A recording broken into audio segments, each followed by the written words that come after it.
Ryan Day, Dabo Swinney, and Kirby Smart are the only head coaches right now active who have won a national championship in college football. And it appears, at least to me, that Steve Sarkisian at Texas, Dan Lanning at Oregon, James Franklin at Penn State, Kalen DeBoer at Alabama, Marcus Freeman at Notre Dame. Talk about a really a comeback story for a program. Notre Dame, I think, has transitioned to the new college football landscape wonderfully. And Lincoln Riley at USC. USC hasn't exactly been on the same trajectory as many of these other teams with their respective head coaches. But it would appear to me that Riley and USC are on the same track towards redemption of a program that I think Notre Dame has already completed or is coming very close to completing with Marcus Freeman. Of course, Steve Sarkisian at Texas achieved that too with their wonderful rebuild. Who do you think earns that honor to be the first of many head coaches, many competitive, many great head coaches to ultimately break through? Who do you think? Let me know down in the comments section below, and we're going to talk about these teams and these coaches one by one. And I first want to enter in Dan Lanning. Dan Lanning has had excellent success on the field. Talk about someone who's only lost 3 games in conference play to a 10-3 Oregon State team in 2022, an 11-2 Washington team that same year, and a 14-1 Washington team the following year. Before we resume this segment, please take a few seconds of your time to make sure you have liked the video, subscribe to the channel, hit the notification bell for the channel and for any team podcasts and playlists linked in the description, and also comment your thoughts down below in the comment section and join my Discord server via the description. All of those things I just asked you to do are completely free, and they sign you up for things related to my channel, or they don't sign you up for anything. No cost to you, and all the benefit to you because we release daily college football content here on College Football with Sam. If you want to support the channel monetarily, sign up for a YouTube membership, or check any other links in the description for my merchandise store and Patreon page. Thank you very much, and let's get back to the segment. And then the year after that, this past season in 2024, which soon enough we'll be talking about the past 2 seasons or 2 seasons ago. Funny enough how time flies. The preseason is awesome, but the regular season's even better. Lanning beat the national champion in Ohio State in the regular season, and he beat the second best team in the Big Ten per power ratings in Penn State for the Big Ten championship game. This guy, Dan Lanning, this man, he went from being someone who was understandably talked about as a coach who was awesome at recruiting, awesome at development, had the blueprint for success, but just couldn't get it done in the big games. And while I understand the Rose Bowl, that 41-21 blowout that was worse than the score indicated, is ringing in the back of people's minds, what you have to understand is for the past 2 cycles, they've out-recruited Ohio State overall, and they've blown past the rest of the Big Ten. You have to understand that he went from, in year 1 and year 2, being questionable in big games to then punching above his weight class in big games. I don't care that they had a higher blue chip ratio than Penn State last year. Penn State was the better team last year. The power rating showed it. The fact that they had Abdul Carter and Tyler Warren in Oregon didn't have anyone like that, at least yet. And Oregon still led Penn State the whole way. They were able to steal the game from Ohio State at home and really rattle them in Autzen. That's punching above your weight class right there. The fact they went 13-1 and no one else had that win percentage is pretty impressive, especially in your first year in a conference. And they're on an upward trajectory in recruiting, an upward trajectory in wins and losses. Overall, they're still on an upward trajectory in terms of power rating per year. I love what I'm seeing out of Dan Lanning in Oregon. They're certainly up there. They're certainly one of my favorite contenders to hoist not just Lanning's first national title, but Oregon's first national title overall. We can talk about James Franklin next. Franklin is the epitome of the average college football coach, in a sense, in terms of game management. So what I mean by that is some say that means he's extremely properly rated because he essentially beats whoever recruits at a similar or inferior level to him, loses to some teams that recruit at the same level, and always loses to the teams who recruit better. Some would say that means you're perfectly rated. Others would argue that he's extremely overrated because he gets way too much credit for beating teams with inferior competition, but he never punches above his weight class. I am more on the latter end than the former end, but I will not deny Franklin right now is in the peak of his current Penn State tenure. Now, could the peak get better than the previous 3 seasons? It could. It could if they hoist it all this year and then have plenty of success in 2026 as well, then yeah, we've leveled up. But Penn State in 22, 23, and 24 has fielded a better quality team in a 3-year window than they ever have before under Franklin. Hiring Jim Knowles from Ohio State, poaching him from there, retaining Andy Kotelnicki, and with Pat Kraft being able to mobilize enough NIL to bring back players for a 2025 run in which Penn State has openly said, we're accepting the high expectations. I don't know. It sure seems to me like this could be the year for Penn State and James Franklin to win it all. So they should be high on your board, and they're certainly high on my board. After this year, if they don't get it done this year, it's going to be much harder than, say, Oregon or Texas or really any of these programs we're talking about just because of how they've recruited recently. But then again, their staff, as I previously talked about, several elite names and elite developers. So maybe they can compensate that like Michigan did in the 2020s and Clemson did in the 2010s. Kalen DeBoer in Alabama is an intriguing story to me as I slow down my tone because I love Kalen DeBoer, and I think Kalen DeBoer right now is the third best head coach in the country, only behind Kirby Smart and Ryan Day. However, despite that and their recruiting success, there are a lot of questions about this program moving forward. He's only been there for 1 year, so we don't quite know if this is going to work out yet, although I would assume it does. And Alabama in this new era is not set up for the same type of success that they had in the pre-NIL era when they also had the greatest head coach of all time. So the expectations being what they are, without the head coach in Nick Saban, because no one's Nick Saban, combined with new rules and a new type of college football that is more restrictive to an Alabama and more empowering to a Texas, Oregon, USC, essentially most of the programs that Alabama is competing with, and programs that were also for the most part down or not at Alabama's level when Saban was there, is a bad combination for Alabama. Nonetheless, I would argue that with the talent they have and the more DeBoer, I guess, learns about Alabama and Alabama learns about him, the better he and the Tide will get. I think that things were on the way down towards the end of the Saban era, and DeBoer just got hit with the door as Saban was on his way out. I think that they'll rebound this year, and as for the future, we'll have to wait and see, but I would be inclined to say it's more likely than not Kalen DeBoer wins the title with Alabama than he does not. We'll talk about Lincoln Riley next.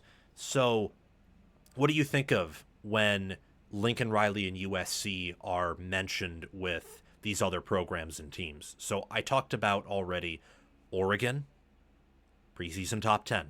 Penn State, preseason number 2, almost preseason number 1. Alabama, preseason top 10. What about USC? USC's preseason unranked. USC went 6-6 last year. Oregon went 12-0. Penn State went 11-1, and Alabama went 9-3. Someone doesn't fit in this list, and it's USC. But is that the case? Really? Because from my estimation, USC's recruiting under Riley has overall improved, especially the development from where it was under Helton. He has made staff moves.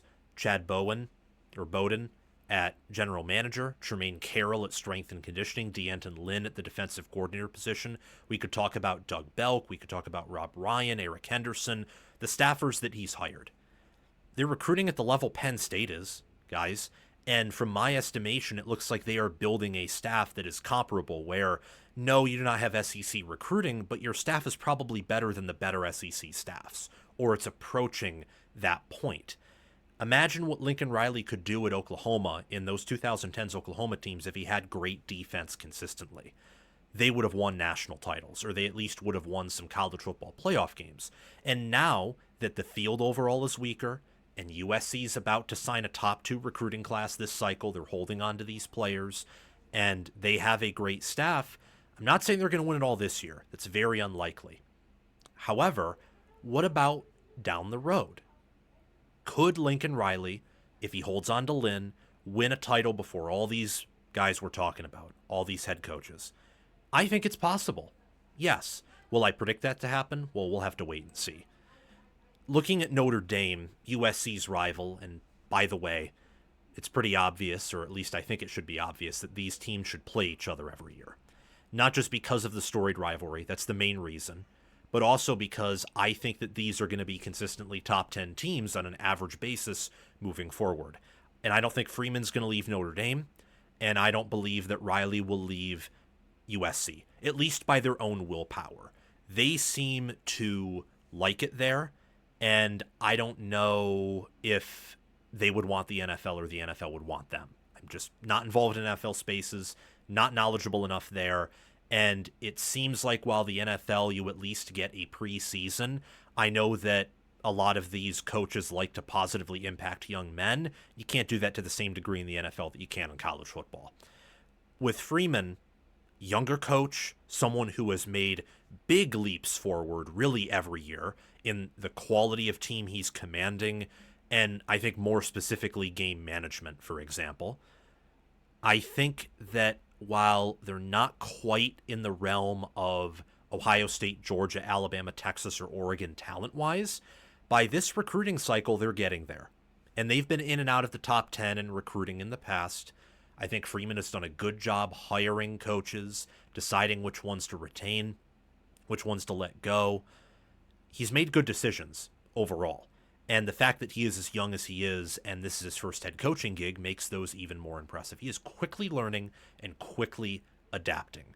Last year's playoff run was the perfect example of that, especially when, from my perspective, the 2023 team at the end of their season was probably better than the 2024 team talent-wise at the end of its season. They were healthier. They had more NFL players that were on their starting roster. They had a better passing quarterback. You name it. You name it. Now, their coaching staff wasn't as good, but that circles back to my point where every year his decisions are getting better. And he's quickly rising through the ranks. And if they can retain this class, sign another like it, and the loss of Al Golden doesn't hurt them and they continue to hire at a high level and hit there, then I love their chances to win it all under Freeman in the near future.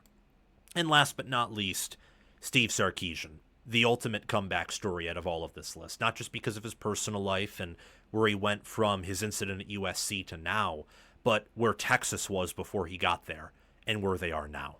Texas is the number one recruiting program. There is an argument based on recent NFL draft picks, recent NFL developments, that they could be the number one developmental program. Not unanimous, and I would still probably have Georgia over them, but they are scarily close to all of the top-end programs, if not already there. I would argue they're already there. Steve Sarkisian just has to win it all and have more consistent success against big-time opponents. For example, he has the same amount of wins against the FPI top 10 over the past 4 seasons that James Franklin does. 1. Yeah, 1. So, Big Game James, as the meme says, as the detractors of Franklin say, the same thing really applies to Steve Sarkisian. It really does. But I'm optimistic about Texas's chances to win it all because I think that with how they've set up their staff and development more than anything, plus their resources, and the fact that, look, Sark is not a perfect game manager, but no one really is, with some rare names the exception to that. They, out of all of the teams right now in football, as much as the media might be pumping them up entering this year, and we should be cautious about that, they, I think, have the best odds to be the next dynasty in football. Now, by dynasty, I don't mean Saban dynasty. They're not going to be anything close to that. But they, I think, have the best chance of any team to win 2 or more national titles over the next 10 years, based off what I'm seeing. Like recruiting-wise, developmental-wise, staff continuity-wise, the future of college football being very chaotic and being enough division to where I don't think a salary cap, a true one, is coming soon, and that benefits Texas and their oil money and their passionate donors, and the media market they're in, I really like the direction, love the direction, in fact, that Texas is heading under Steve Sarkisian in that regime. If I had to ultimately pick any of these head coaches to win the national title first against all the others, against the field, it would be James Franklin. Now, if they don't get it done this year, my pick immediately changes. It probably pivots to Dan Lanning or Steve Sarkisian. But including this year, I'm picking Penn State to win it all. I think they're going to be the best team, and I don't think at the end of the year it's going to be super close.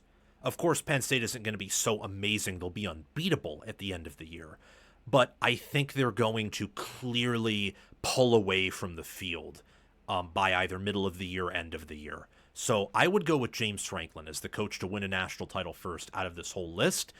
If he can't, though, I think after this year, you're probably looking at Steve Sarkisian or Dan Lanning, and then it comes down to Marcus Freeman or Riley.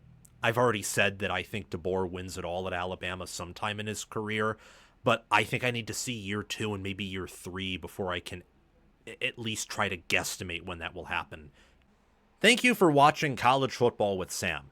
Make sure that you've liked the video, subscribed to the channel, hit the notification bell for the channel and team playlists and podcasts in the description, joined the free Discord server where we talk college football 24/7, and have commented your thoughts down below. Check out the description for any ways you can support the channel monetarily. Everything else I've asked you to do is completely free, and your support means the world to me. We're trying to become the next big thing on college football YouTube. 6-figure subscribers, maybe 1 million one day. I think we can do that. And also check out any videos or playlists, anything in these columns right here, where there will be videos and playlists. Yeah, you get the point. Have a fantastic day, and I will see you in the next one.